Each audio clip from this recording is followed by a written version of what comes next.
Hey, you all. Welcome back. Disclaimer, I am not at my best. My tooth decided to crack and break, and I can't get to a dentist until 2 weeks from now. I have a headache, and then on top of that, I have a huge zit on my chin. And then last night was wash day, right? I washed my hair, and it didn't turn out right. Thus the poof, right? I'm just having a blah day. And Real Housewives of Atlanta was blah, but that ain't got nothing to do with y'all. So I'm like Anita Baker, I'm gonna give you the best that I got. So Real Housewives of Atlanta, RHOA, season 13, episode 8. Let's get into it. We pick up where we left off. Portia is pissed that Kenya did not extend an invite to the other moms on the trip to bring their children. Candy explained to Portia in great detail that basically Kenya does not have support. Mark Daly does not take care of his own child. He's basically a deadbeat, because if you're not taking care of your child, you're a deadbeat. Men don't help. Men don't babysit. You are a parent. You're supposed to be taking care of the child just like Kenya is.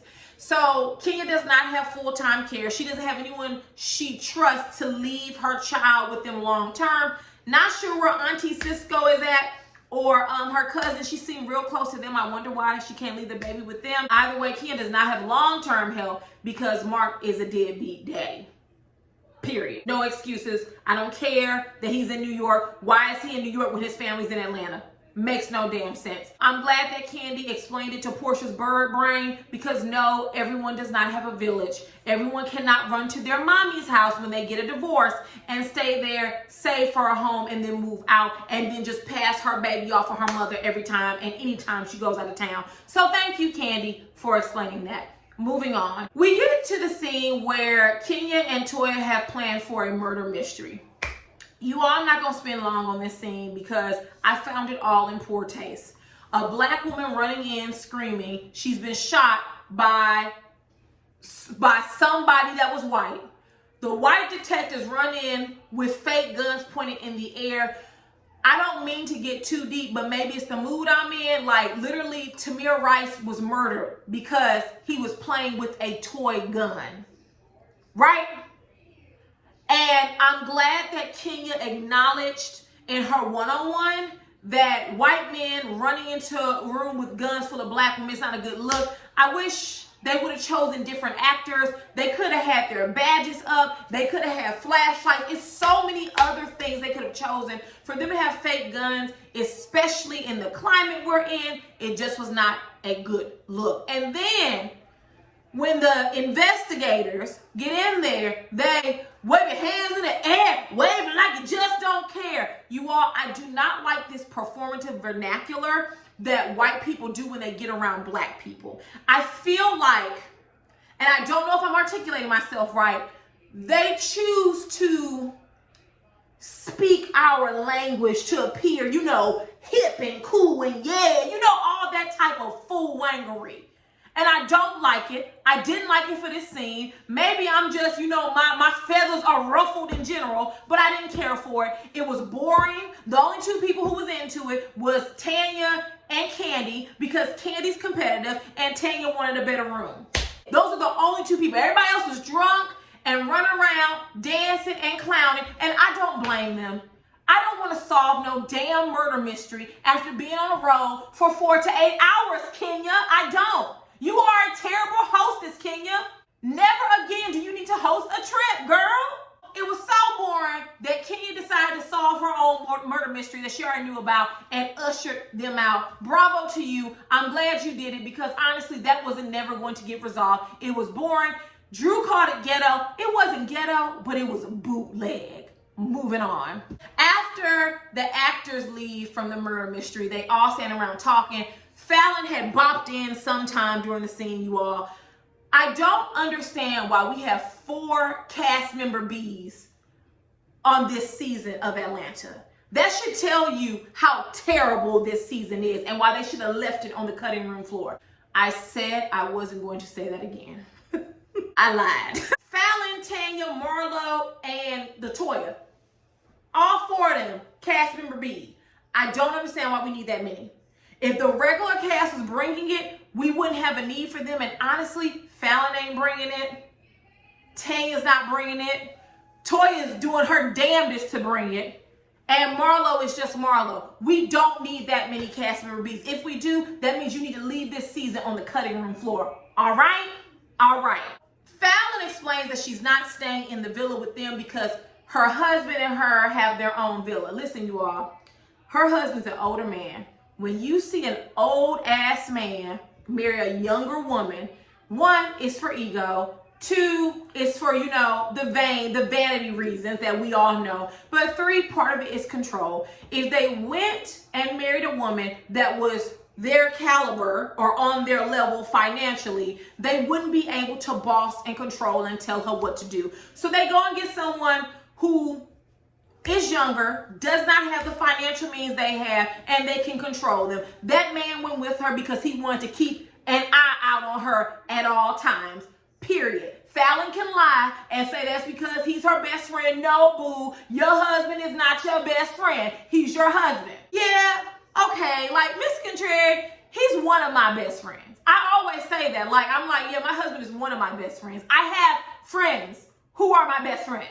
And I separate the two on purpose. Like, you're one of my best friends, but you're my husband. It's a different relationship than the relationship I have with my best friends. And it should be. Ain't nothing wrong with that. So Fallon saying that he was her best friend. Toya called on there and said, you know, BS, you could have made best friends here. Drew chimes in and says, don't listen to her. She don't care nothing about husbands. Now, it was pretty funny because we know that Toya and Drew have some type of tension between them. Toya did not like that. Her face changed and she became laser focused on Drew. So as Kenya walked around showing them their bedrooms, they got in candies.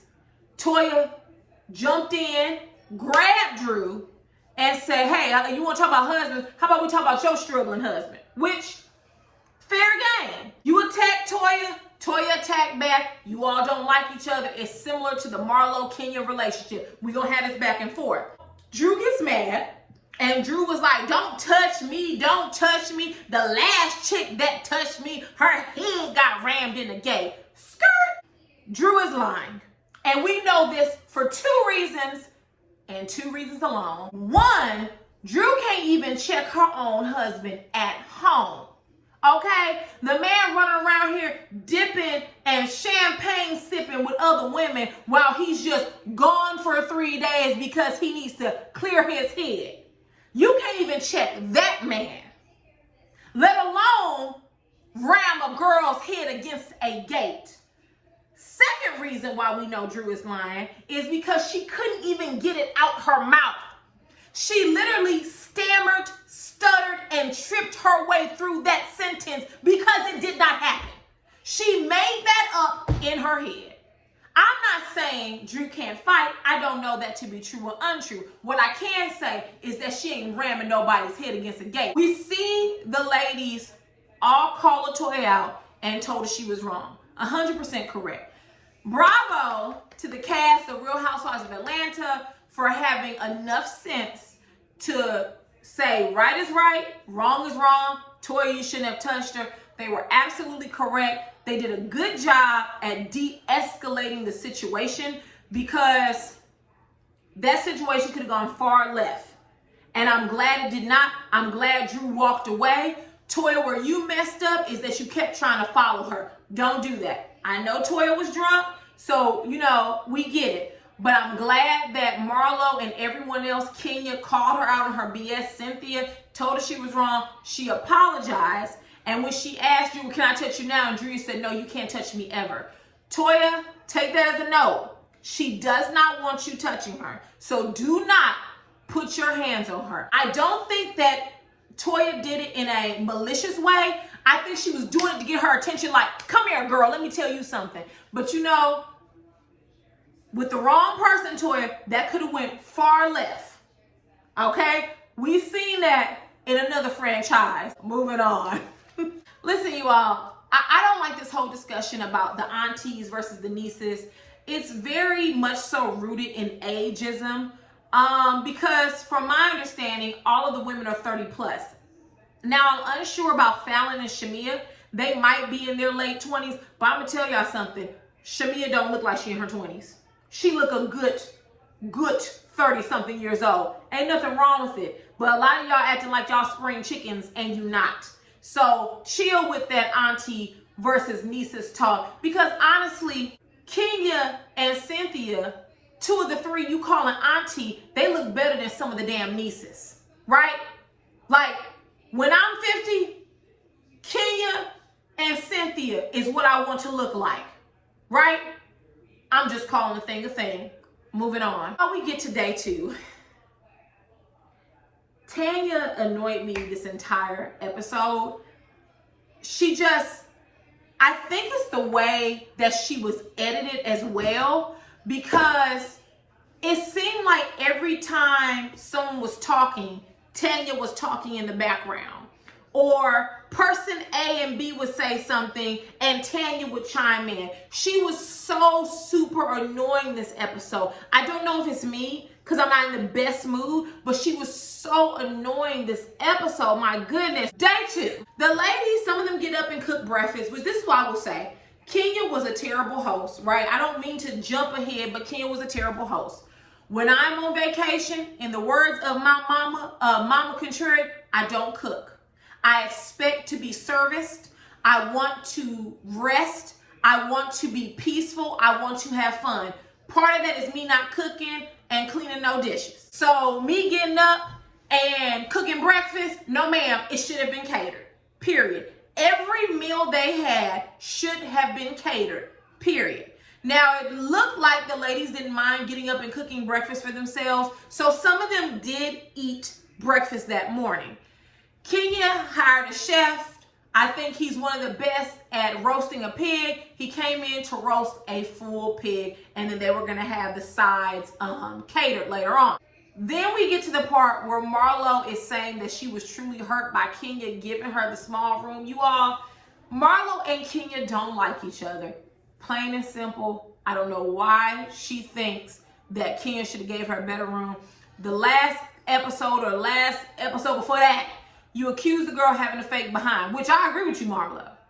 Kenya's behind is not real. I don't care if it's a fat transfer. I don't care if it's an implant. I don't care what it is. Her butt does not match her body, right? And I said it. Whoever did her behind did a terrible job. Kenya needs to go to whoever's Portia's doctor was, because Portia's doctor gave her a nice body.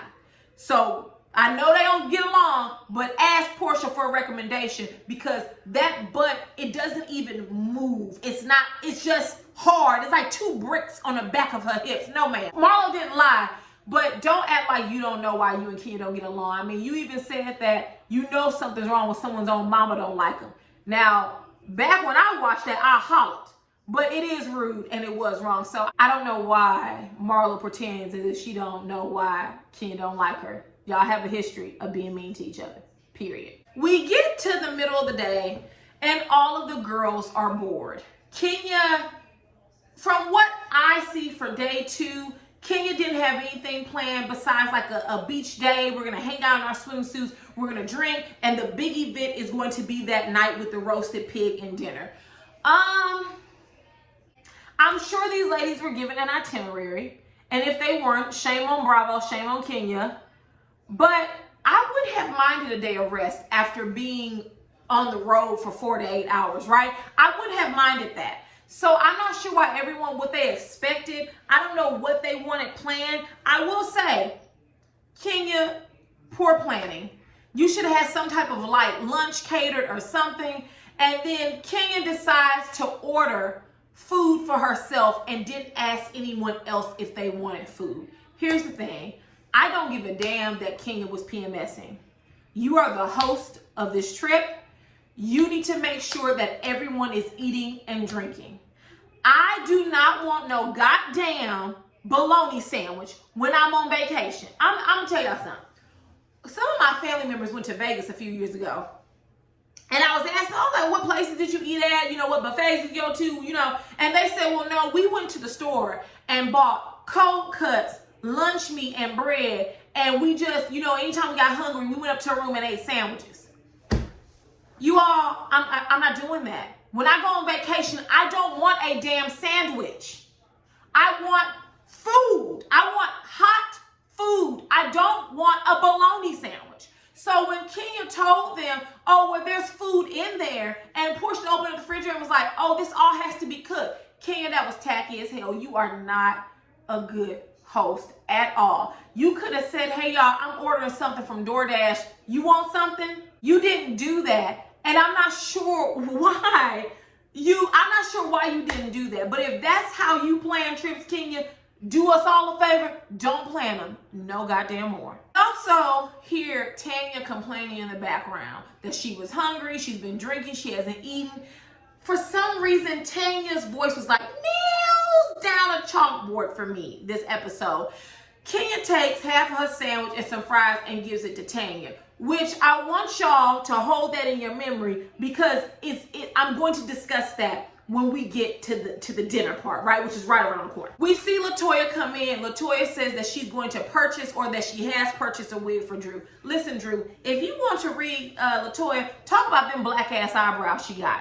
I don't know who does her eyebrows, obviously herself, but one, they're too thick and they're jet black, okay? Never buy the darkest color eyeshadow. It will look like two black caterpillars on your face. So, Toya, while you talking about Drew's wig, you need to go and holler at your makeup artist, whoever they are, and tell them to lighten up them brows, okay? While you getting a wig for Drew, you need to go and borrow Portia's makeup artist and tell her to hook up them brows properly, okay? Moving on. We get to day 2. We're at the end of the night.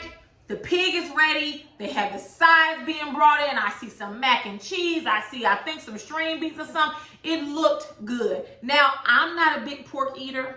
I'll eat bacon, but I'm not like, I don't fix pork steaks. I don't get ground pork. I didn't grow up on pork. My parents had hypertension, so they could not eat pork. Therefore, we didn't eat pork. I didn't know what pork bacon tasted like till I got in high school. I had never eaten a pork steak until my cousin fixed me one, right? So I don't really consume pork like that now because I didn't eat it growing up. I wasn't impressed with the pig. It didn't look delicious to me, but I also have no clue how it smelled, because everybody else kept saying it smelled good and it looked delicious. And when Candy ate a bite, she said it was a happy pig. So I'm going to take their word for it that the pork was delicious. Here's where Tanya got on my last damn nerves. Tanya complained all damn day. She said she didn't know what the itinerary was. She complained that she was hungry, that she had been drinking, and she needed something to eat. All right, legitimate complaint. Kenya then gave you half of her po' boy and some fries and gave it to you. Then we get to the dinner. Kenya has it catered. The pork is lying on the table. Tanya looks at the chef and says, oh, well, can you serve it for me? That was incredibly rude, and here's why. Chefs are not there to serve. If they are there to serve, usually they have a team of people who do that. So for Tanya to look at him and go, or like, can you get it for me? She didn't even ask nicely. And the chef kind of looked in a, you know, he had a nervous laugh, like, you want me to get it for you? I mean, yeah, because I mean, it's just laying there and it just looks ew. Do you want to eat or do you not want to eat, Tanya? You've been complaining since the morning time.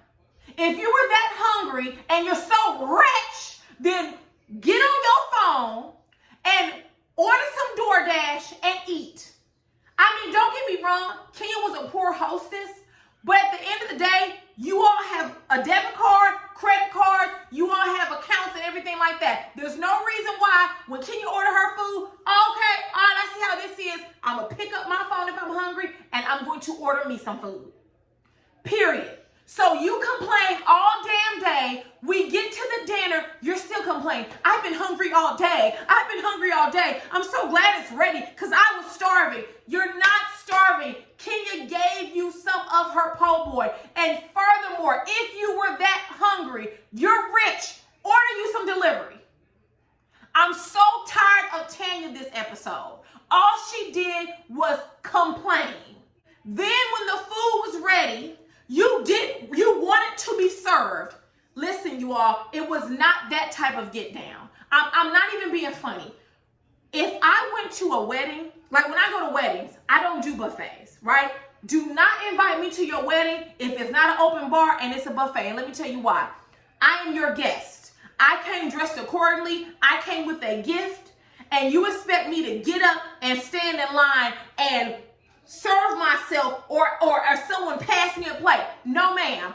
I need to be sitting down. I need to have waiters come. I need to have my food placed in front of me. I need to have it taken off. In galas, weddings, fundraisers, yes, I expect to be serviced. We see that Kenya is not a proper hostess.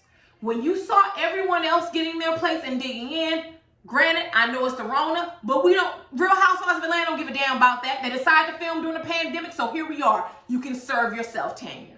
It was very rude for you to ask the chef to serve you. And you had a complaint about how the pig looked. You knew he was roasting a pig. What do you think happens when they roast it? They slice it open and here it go. All of this complaint from someone who's a cast member B, you need to take it from a 10 to a 2. We even see that Kenya told Tanya that she said, you know, you're spoiled asking someone to serve you.